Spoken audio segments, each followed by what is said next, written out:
Las hormigas son insectos sociales que pertenecen al orden Hymenopterae, el mismo que las abejas y las avispas.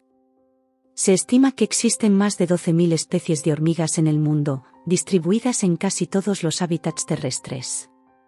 ¿Cómo lograron las hormigas evolucionar y diversificarse tanto desde sus orígenes hasta la actualidad? En este texto intentaremos responder a esta pregunta, repasando la historia evolutiva de las hormigas y los factores que influyeron en su adaptación y diversificación. Los primeros antepasados de las hormigas fueron probablemente avispas solitarias que vivían hace unos 140 millones de años, durante el período Cretácico. Estas avispas se alimentaban de insectos y plantas, y algunas de ellas empezaron a desarrollar un comportamiento social, formando colonias y cuidando a sus crías. Así surgieron las primeras hormigas, que se diferenciaron de las avispas por tener un estrechamiento entre el tórax y el abdomen llamado peciolo, y por tener antenas en forma de codo. Las primeras hormigas se han encontrado fosilizadas en ámbar, una resina vegetal que conserva los restos de los organismos que quedan atrapados en ella. Algunos ejemplos de estas hormigas primitivas son Specomirma, Gerontoformica y Baicuris. Las hormigas primitivas se alimentaban principalmente de insectos y otros artrópodos, y vivían en nidos excavados en el suelo o en la madera. Con el tiempo, las hormigas fueron evolucionando y diversificándose en diferentes grupos o subfamilias, cada una con características propias.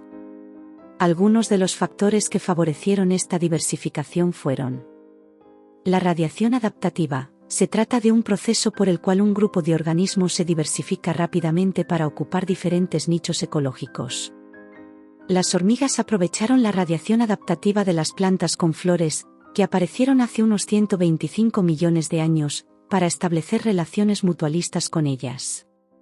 Por ejemplo, algunas hormigas se especializaron en recolectar el néctar y el polen de las flores, mientras que otras se encargaban de proteger a las plantas de los herbívoros o de dispersar sus semillas. Estas relaciones beneficiosas para ambos organismos aumentaron la diversidad tanto de las plantas como de las hormigas. La competencia. Se trata de un factor que limita el crecimiento poblacional de los organismos que comparten recursos limitados. Las hormigas tuvieron que competir con otros insectos sociales, como las termitas o las abejas, por el espacio y el alimento. Esto las obligó a desarrollar estrategias para defender sus territorios y sus recursos, como el uso de feromonas para comunicarse, la formación de supercolonias con miles o millones de individuos, o la producción de veneno o ácido fórmico para atacar a los enemigos. La cooperación. Se trata de un factor que favorece la supervivencia y la reproducción de los organismos que colaboran entre sí. Las hormigas son un ejemplo de cooperación a nivel social, ya que forman colonias organizadas jerárquicamente, donde cada individuo tiene una función específica. Por ejemplo, hay hormigas obreras que se encargan de buscar alimento, construir el nido o cuidar a las larvas, hay hormigas soldado que defienden la colonia, hay hormigas reina que son las únicas que se reproducen, y hay hormigas macho que solo sirven para fecundar a la reina. Esta división del trabajo permite a las hormigas ser más eficientes y exitosas en su entorno. La diversificación de las hormigas alcanzó su máximo hace unos 50 millones de años, durante el período Eoceno.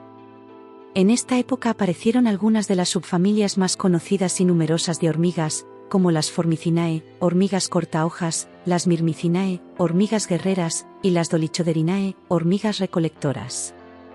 Estas subfamilias se adaptaron a diferentes hábitats y modos de vida, desarrollando una gran variedad de formas y comportamientos.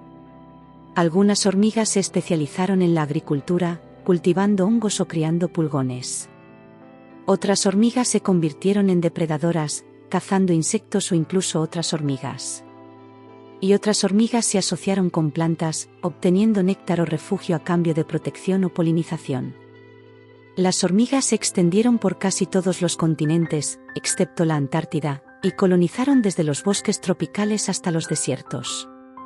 Hoy en día, las hormigas son uno de los grupos más diversos y exitosos de insectos, con más de 12.000 especies descritas y muchas más por descubrir.